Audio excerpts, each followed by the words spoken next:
The rapidly rising fuel price is now having an impact on the short-distance taxi industry. From today, commuters using minibus taxis will pay more for their trips, with some trips costing as much as R5 more. Now, this is the biggest single hike in fares in this industry up to date. Now, let's discuss this further. We're now joined by Zoom by National Taxi Alliance spokesperson Theo Malele. Theo, thank you so much for your time this afternoon. Now, we understand that during this time between June and July, taxi fares do tend to increase. But how do you justify, or how does the industry justify the R5 increase, given who your main client is? Good afternoon, and thanks for having me. Now, look, as the National Taxi Alliance, it is not our policy to adjust tariffs by June and July every year. We normally would adjust our tariffs. We are pushed by the material conditions on the ground, as we currently have been trying to absorb these forever increasing fuel prices. You'd appreciate that before the previous hike, the price of fuel had increased by 25%.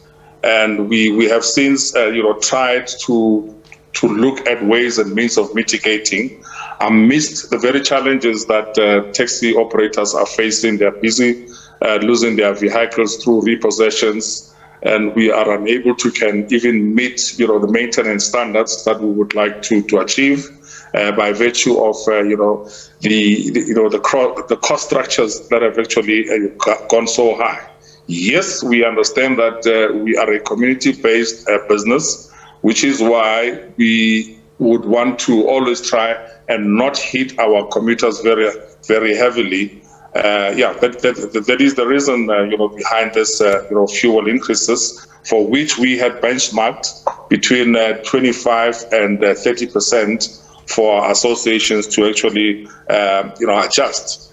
And we've also impressed upon them to be very mindful, knowing that the kind of market that we serve cannot afford more than 10% of its disposable income on public transport.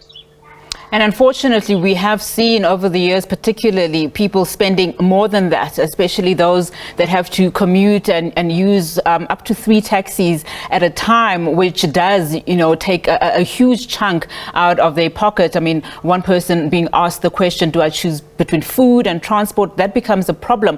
But commuters using alternative transport due to rising transport prices, is that something the industry will be able to appreciate? Because we've seen how commuters have then been able to choose between using a bus taxi or maybe a lifting system, but we've seen them being victimized because of those choices. Well, the victimization of any person, it's sheer thuggery, and we can never condone that. We all have a right to go about our economic activities as long as that we do is within the prescripts of the law. Then it is permissible for us to do.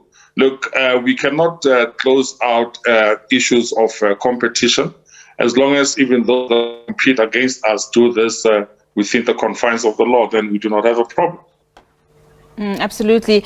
Now, I mean, over the years, just in terms of finding solutions for your industry, particularly also for your commuters, over the years, we've seen that you have had some level of leverage or influence, perhaps, when it comes to negotiating with government. How likely are you then to initiate talks with government on the rising fuel prices and perhaps find solutions of some form of cushion, to ease both parties? Well, we have actually written to the Minister of Minerals and Energy and copied the Minister of Transport in this regard.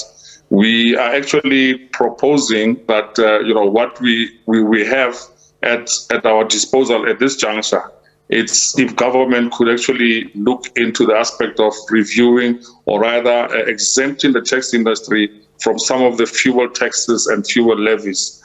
That would make our lives better. You must remember that we are not adjusting these tariffs, being pushed by greed. It is because we are unable to can meet our financial monthly obligations.